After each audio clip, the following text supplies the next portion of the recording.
This is Bruges.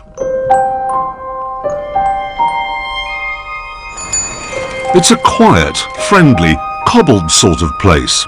And it's just a stone's throw from Brussels, home to all the environmental EU lawmakers. All of which makes it an ideal starting point for my test of the new McLaren.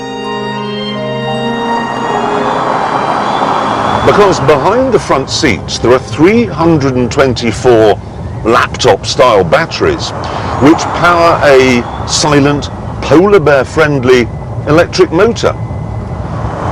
This means that even the most frizzy-haired sandal enthusiast would welcome this car into their city centre. It's like that other two-seater electric car, the G-Wiz. It's Al Gore with a windscreen wiper. Do not think, however, that it has the get-up-and-go of Jabba the Hutt.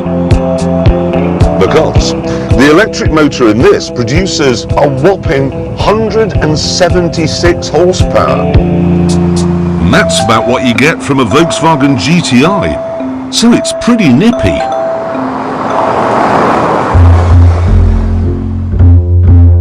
The only problem is that after just 6 miles, the batteries will be flat.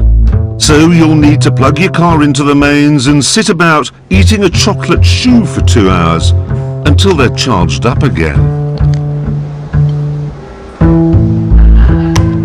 Or if this doesn't appeal, there is an alternative.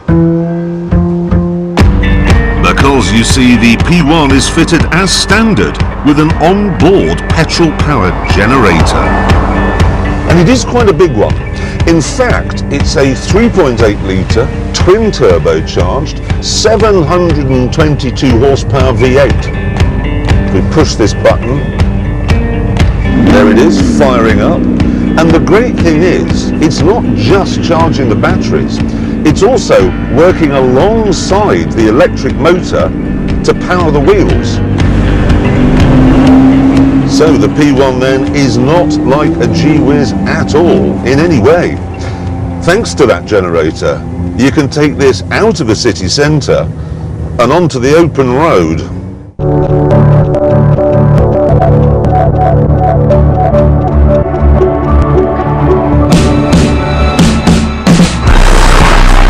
And that's another reason I've come to Belgium. Because there are so many roads to choose from. Belgium has 3 times as many roads and 50% more cars per square mile than we do in Britain. And the stats from this remarkable country just keep on coming. There are so many miles of street-lit motorway here that Belgium is officially the brightest country on earth. It's a little-known fact that Buzz Aldrin's first words when he set foot on the moon were, "Good God, you can see Belgium from up here." Abraham.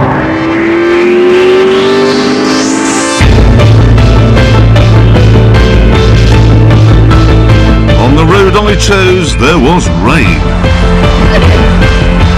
There was sunshine. There were clear stretches. And there were traffic jams. And the McLaren was quiet and comfortable through it all.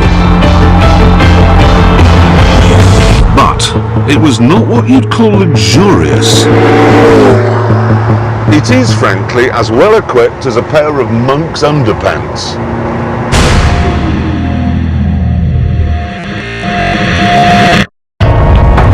And that's because, like the Alfa we saw earlier, this car was designed to be as fat as Iggy Pop.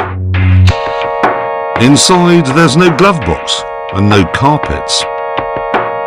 The glass is just 3.5 millimeters thick, 1.5 millimeters thinner than the glass in normal cars, except in the back windows, where there's no glass at all.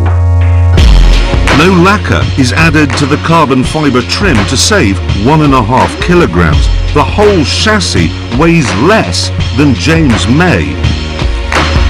The trimmings are titanium and the body is made from just 5 panels, which means less glue and fewer bolts are needed to hold it all together.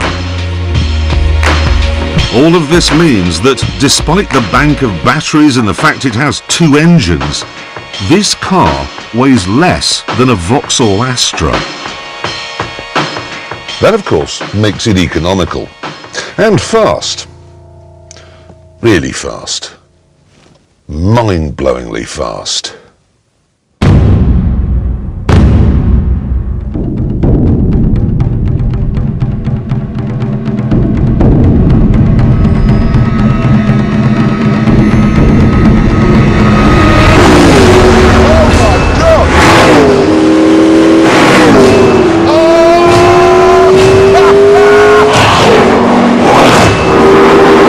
The speed, in fact, is the main reason I brought this car to Belgium, because Belgium is home to this place.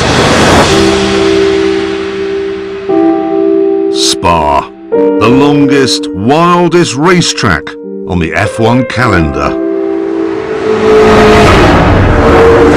Have they made something this fast? Okay, let me just slow it down while I explain what's going on here. The electric motor and the big V8 generator are working together so that I have at my disposal 903 brake horsepower.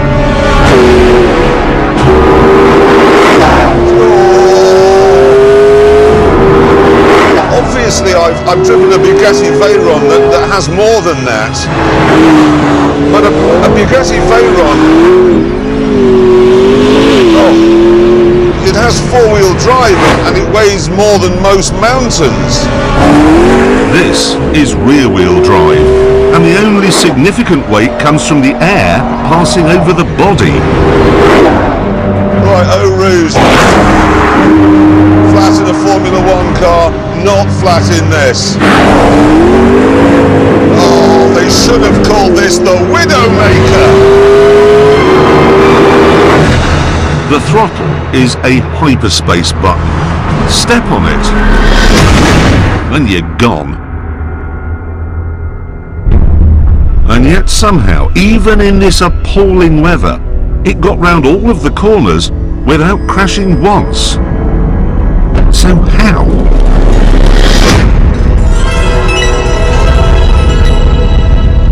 Well, that's partly because it's made of stuff from the future.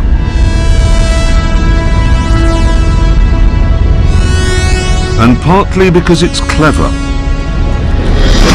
It adapts, it moves around to suit its environment. As the speed climbs, the rear wing rises to generate more downforce. But as you go past 156 miles an hour, it starts to go back down a little bit. Otherwise, the weight of the air passing over it would be so enormous, it would break the suspension. Then you have the exhaust, which works with the rear diffuser to generate an area of low pressure into which the back of the car is sucked. The wheels are made from military-grade aluminium. The brake discs from a material that's only ever been used in the Ariane space program, and they're coated with something called silicon carbide. Apparently it's the hardest substance known to man, apart from dried Weetabix, obviously. And then the whole thing sits on 4 tyres that were designed and made by Pirelli. All of this means you really have the confidence to open it up.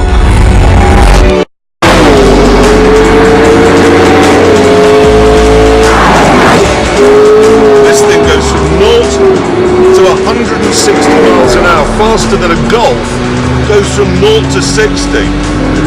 130, 140, 150, 160, 170, 180, 190. Bloody hell, fire!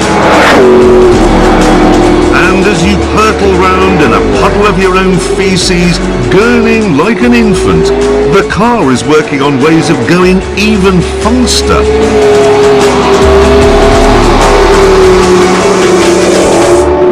Let me give you an example. The electric motor is used to fill in the little gaps when the petrol engine isn't working at its best, like for example during gear changes or while the massive turbos are spooling up. And what I find hysterical about that is that McLaren has taken this hybrid technology, which is designed to reduce the impact of the internal combustion engine, and is using it to increase the impact. That's like weaponizing a wind farm, or buying the Rainbow Warrior and turning it into an oil tanker.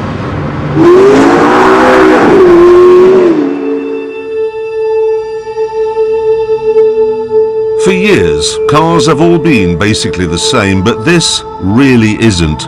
It's a game changer, a genuinely new chapter in the history of motoring. In a town, it's as eco-friendly as a health food shop. On a motorway, it's comfortable and produces no more carbon dioxide than a family saloon. And on a track, it can rip a hole through time. And it's all been achieved using something that's been around for centuries. Brilliant British engineering. You could argue that it doesn't have the passion or the flair of a Ferrari, and I'd probably agree with you. But look at it this way. It was passion and flair that built the Leaning Tower of Pisa. And it was British engineering that built the plumb dead straight Westminster Abbey.